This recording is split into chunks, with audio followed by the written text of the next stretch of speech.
காவிரி விவகாரத்தில் திமுக எந்த அளவுக்கு துரோகங்கள் இழைத்தது என்று பேச ஆரம்பித்தால் நிறைய விஷயங்கள் பேசலாம்.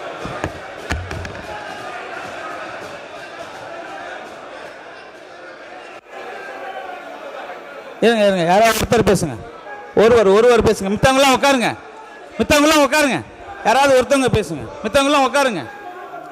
சார் அண்ணா நீங்கள் பேசுறதுன்னா பேசுங்க, பேசுகிறவங்க பேசுங்க. இல்லை நீங்கள் இருங்க, நீங்கள் உட்காந்தா தான் மைக் கொடுப்பேன். உட்காருங்க கூட தம்பி, நீங்கள் உட்காரு. அதாவது திமுக அரசு செய்த துரோகங்கள் என்பதை முதலிலே அவை குறிப்பிலிருந்து நீக்க வேண்டும். ஒன்று, அவர் நம்முடைய முன்னாள் முதலமைச்சர் எடப்பாடி அவர்கள் சொன்னது போல கலைஞர் அவர்கள் 1974 ஆரம்பித்து முதல் முதல்வர் கூட சொன்னார் 69 யார் முதலமைச்சராக இருந்தது என்று அன்றைக்கு சொல்லும்போது முதலமைச்சர் சொன்னார். உடனடியாக நாங்கள் அதற்கு பதில் சொல்லவில்லை. ஆனால் இந்த காவிரி நீர் பிரச்சனையே வந்தது 1974 தான்.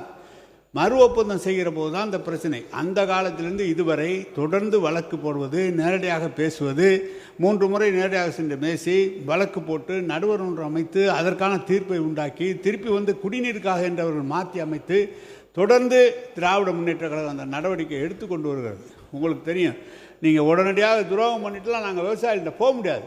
விவசாயி எந்த கட்சியும் காவிரி நீர் பிரச்சனையிலே தவறு செய்ய முடியாது. அவரவரால் முடிந்த அளவு அந்த நிகழ்ச்சியை எடுத்துக்கொண்டு இருக்கிறோம். நம்முடைய ஆஃபீஸர் அவர் இன்றைக்கு அமைச்சராக வந்திருக்கார், ஐஆர் ஆஃபீஸர். அவர் அன்றைக்கு பேசும்போது சொன்னார், நான் கீழ் மின்சாரத்துறை அமைச்சர் இருங்க, நான் சொல்லிட்டுல அதுக்கப்புறம் சொல்லணும். ஏங்க தம்பி கொஞ்சம் இருங்க அமைச்சர். அவர் நாங்கள் சொல்லிடுறோங்க, நாங்களும் அங்கே இருந்தாங்க. ஆனால் பேசுகிறத கேட்டுட்டு தாங்க பேசுவோம். ஏன் துடிக்கிறீங்க? எல்லாம் வயசு கம்மி, நல்லா துடிக்கிறீங்க நீங்கள். அதனால் யாரும் எந்த துரோகமும் யாரும் இழைக்க முடியாது. ஒவ்வொரு முதலமைச்சரும் அதுக்காக நடவடிக்கை எடுத்திருக்கிறார்கள். எனவே அந்த துரோகம் என்ற வார்த்தையை எடுத்து விட வேண்டும் என்று கேட்டுக்கொள்கிறேன். கண்டிப்பாக அந்த வார்த்தை அவை குறிப்பில் இருந்து நீக்கப்படுகிறது.